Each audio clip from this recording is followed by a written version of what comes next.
Kali ini saya akan merangkum sebuah film berjudul The Art of Self-Defense, dibintangi oleh Jesse Eisenberg yang pernah jadi Lex Luthor di film Batman v Superman. Beliau sangat totalitas sekali memerankan film ini karena nekat menurunkan berat badan dengan sangat ekstrim agar lebih total dalam memerankan karakternya di film ini. Jadi tamat menonton dan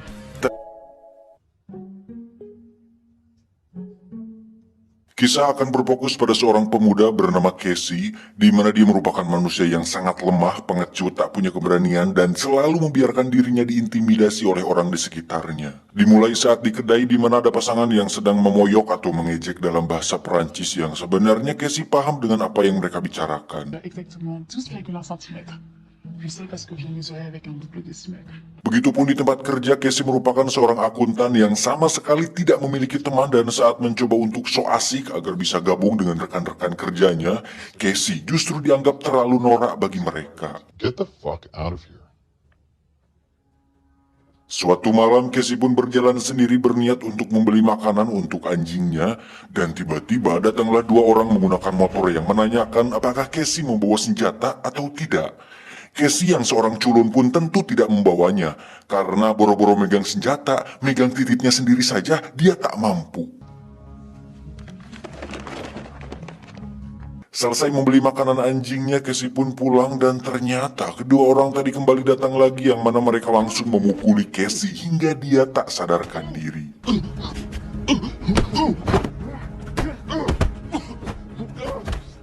Sempat kritis dan dirawat di rumah sakit, Casey pun kembali ke kehidupannya dengan perasaan lebih khawatir dan tidak tenang. Untuk itu dia nekat memutuskan pergi ke toko senjata dan membeli sebuah pistol untuk berjaga diri.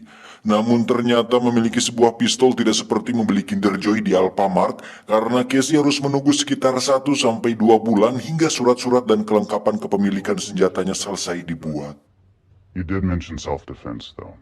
Be cautious. Saat pulang, Casey tak sengaja menemukan sebuah dojo atau tempat karate di mana dia langsung masuk begitu saja untuk melihat, dan betapa kagumnya Casey saat melihat seorang sensei atau guru yang menunjukkan gerakan mematikan yang langsung membuat Casey tertarik saat itu juga.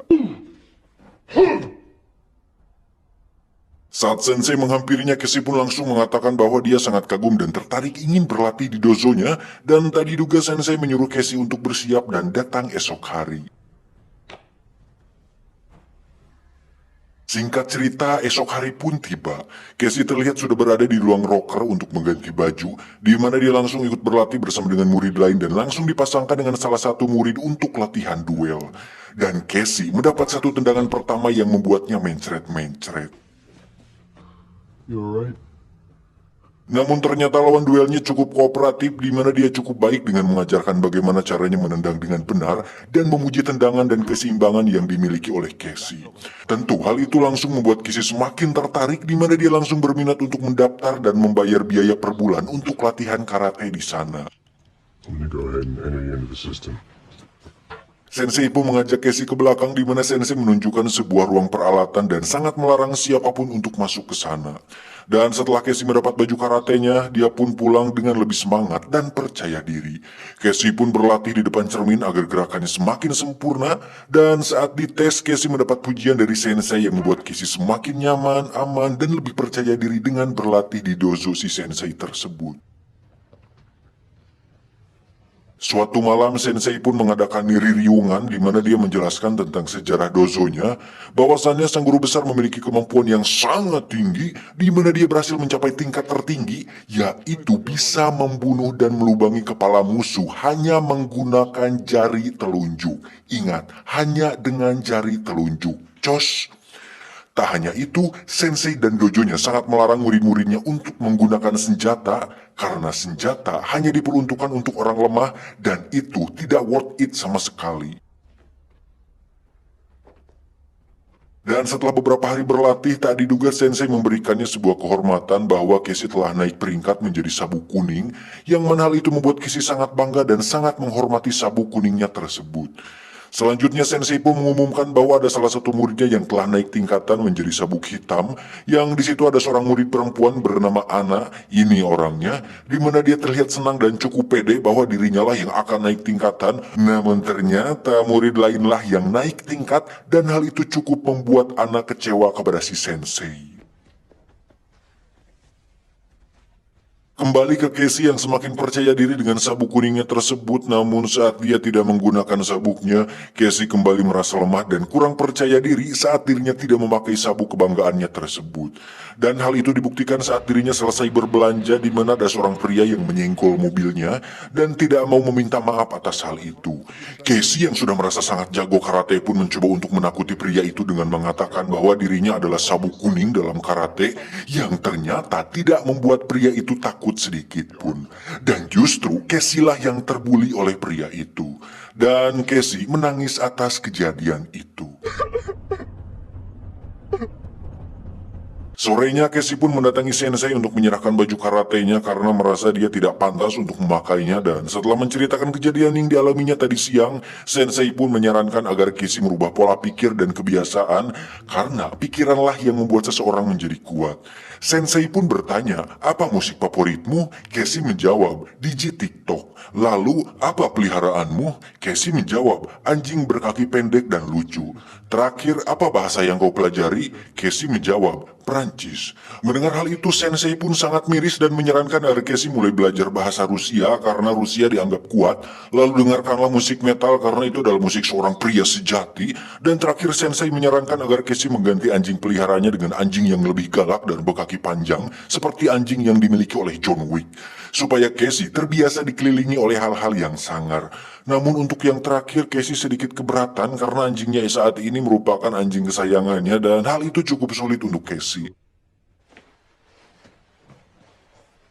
Dengan saran dari Sensei, Casey pun mulai mendengarkan musik metal di mana dia menyetel musiknya sangat keras sekali saat di mobil, sampai-sampai sebuah keluarga merasa terganggu dan pergi meninggalkannya. Dan Casey menganggap bahwa dirinya ditakuti oleh keluarga tersebut, yang padahal itu sangat wajar terjadi dan semua orang akan melakukan hal yang sama ketika ada orang yang menyetel musik sangat keras. Casey pun mulai merubah sarapannya dari Koko Crunch ke kopi hitam, kemudian merebut sebuah koran seenak jidatnya dari seorang kakek-kakek yang tentu tidak akan berani melawannya.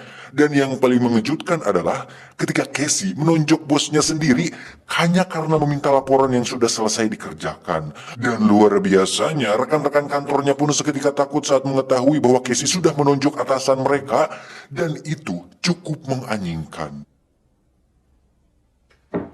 Untuk si anjing, Casey pun tak sanggup jika harus mengusir atau membuangnya dan memilih untuk tetap memeliharanya dengan tidak memanjakannya seperti biasa. Senang akan hal itu, Casey pun memesan sebuah sabuk khusus dengan warna sesuai tingkatan karate yang ada putih, kuning, hitam, dan sebagainya, di mana Casey membagikannya ke setiap murid termasuk Sensei agar semua orang tetap bisa memakai sabuk sesuai warna tingkatan dan tetap percaya diri dengan sabuknya tersebut.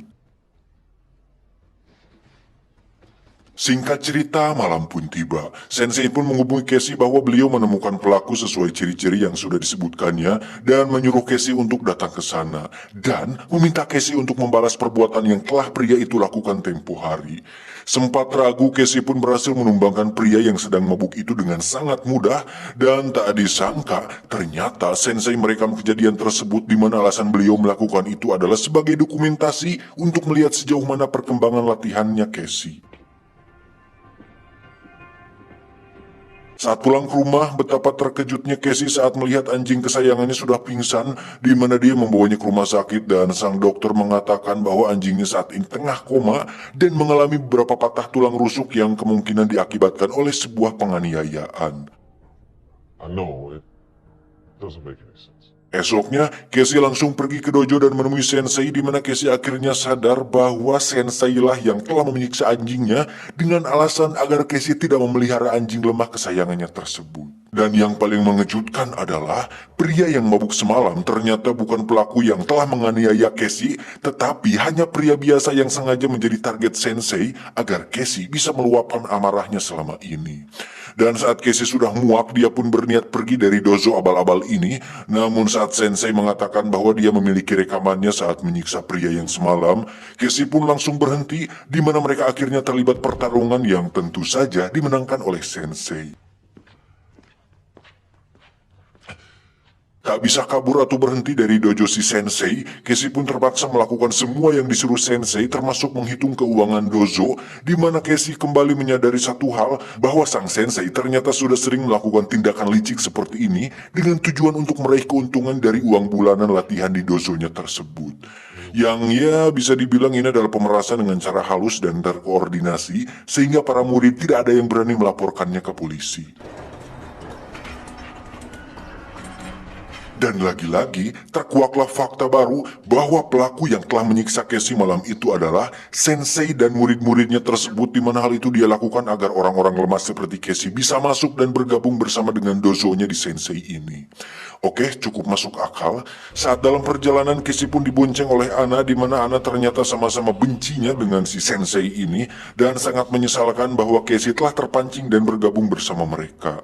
Dan ya, malam ini mereka harus mencari target baru untuk dijadikan murid baru, di mana mereka akan mencari seseorang yang lemah seperti si Casey ini, seseorang yang sendirian dan tidak membawa senjata seperti Casey saat malam itu. Dan setelah berkeliling, akhirnya Ana dan Casey menemukan target yang ternyata si target membawa senjata dan berhasil menembak kakinya si Ana. Sontak hal itu membuat Casey maju dan menghajar pria itu, lalu mendagor-dagorkan kepalanya ke besi sampai pria itu tewas saat itu juga. Kejadian di luar kontrol itu pun disesalkan oleh sensei karena harusnya mereka bertanya dulu apakah target membawa senjata atau tidak. Tapi karena sudah terlanjur, Casey pun mendapat garis merah di sabuknya sebagai tanda bahwa Casey sudah pernah membunuh seseorang sekaligus menjadi pertama kali dalam sejarah dalam dunia perkaratean dirinya. Setelah mengantarkan anak pulang, Casey sendiri pulang ke rumahnya, di mana di situ sudah ada seekor anjing galak dengan kaki yang panjang dan sepucuk surat dari sensei yang berbunyi, "Jadilah berani atau si anjing akan mengoyak tubuhmu." Karena takut, Casey pun kembali ke dojo, di mana dia masuk ke ruangan sensei dan memeriksa data-data para murid, kemudian mengambil kunci ruangan terlarang dan masuk ke sana. Dan ternyata, selain dijadikan ruang peralatan, ruangan tersebut merupakan tempat penyimpanan rekaman-rekaman aksi para murid, atau kita bisa sebut saja sih para korbannya, di mana di situ terdapat kaset rekaman Casey saat kejadian malam penganiayaan tersebut. He's trying to kill him. You think you're the only one that deserves a red stripe? Dan ternyata orang yang sudah menyiksa dan membuatnya koma waktu itu adalah si murid yang pernah diberikan sabuk hitam oleh sensei, sekaligus murid yang dibenci oleh Ana karena mendapat perlakuan khusus dari sensei.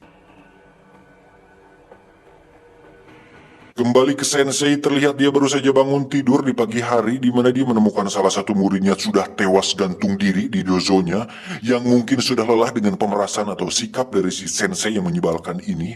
Dan dengan santai dan tanpa rasa bersalah, sensei pun menyeret pria itu kemudian memasukkannya ke dalam kotak pembakaran untuk menghilangkan jasadnya. Dan sampai sini kita bisa simpulkan bahwa si sensei cenderung memiliki kepribadian psikopat yang hanya mementingkan tujuan pribadinya sendiri.